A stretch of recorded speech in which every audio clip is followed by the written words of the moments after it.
Dan untuk mengetahui jalannya sidang etik di gedung TNCC Mabes Polri dan perkembangan terkini proses hukum terhadap tersangka kericuhan aksi demonstrasi. Saat ini kami sudah terhubung dengan Nindi Dewinta di Mabes Polri dan Raisa Oktaviani di Polda Metro Jaya. Kita ke Nindi terlebih dahulu. Nindi, bagaimana jalannya sidang etik Kompol Kosmas saat ini?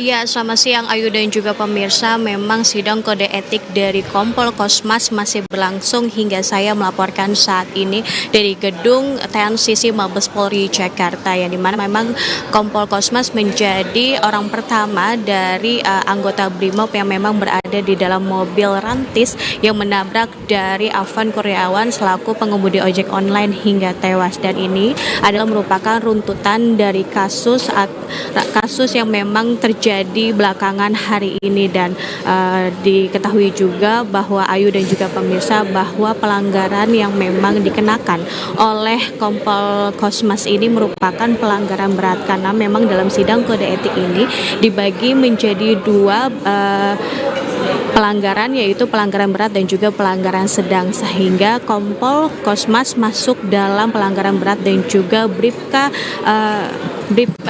juga memang sebagai pengemudi juga masuk dalam kategori dari pelanggaran berat. Dan bisa saya informasikan juga bahwa dalam sidang kode etik pada hari ini juga dihadiri oleh Kompolnas yang merupakan pihak eksternal yang memang diundang oleh Polri untuk menjadi saksi ataupun pengawas dari berjalannya sidang kode etik pada hari ini. Ya, bisa saya informasikan juga kepada Ayu dan juga pemirsa, saat ini pihak awak media juga masih menunggu dari selesainya sidang dari Kompol Kosmas ini. Namun untuk sidang selanjutnya memang kita belum diketahui, karena memang Kompol Kosmas diketahui duduk di samping dari pengemudi, yaitu Bribka Rohmat, yang dimana Bribka Rohmat juga disangkakan mengenakan ataupun mendapatkan dari pelanggaran berat, sehingga nanti kemudian akan diberlangsungkannya sidang kepada Bribka Rohmat. Dan saya informasikan juga dari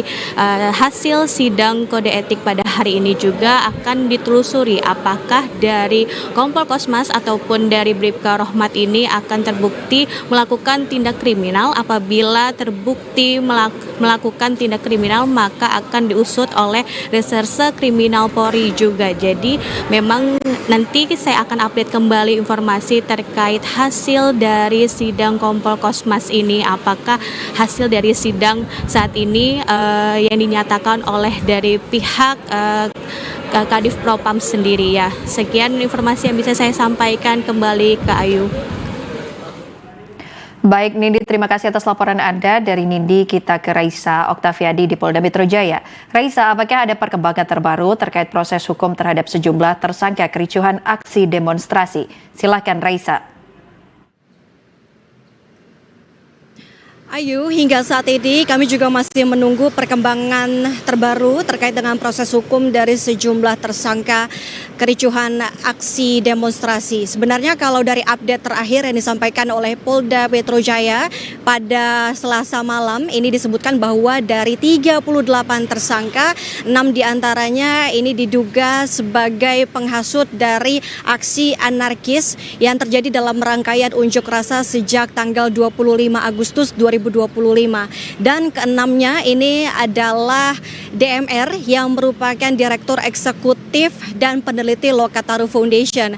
Lalu juga ada SH, lalu MS, KA, RAP dan juga FL. Kalau merujuk dari pernyataan Kabid Humas Polda Metro Jaya Ade Arisyam, disebutkan bahwa dari keenam tersangka ini sebenarnya sudah masuk dalam proses tahap pemeriksaan. Dan selain itu juga disebutkan bahwa peran dari para tersangka ini juga berbeda-beda. Beberapa di antaranya ini melakukan pidana pertama berupa pengerusakan fasilitas umum, lalu juga kendaraan roda 2, gedung hingga kantor.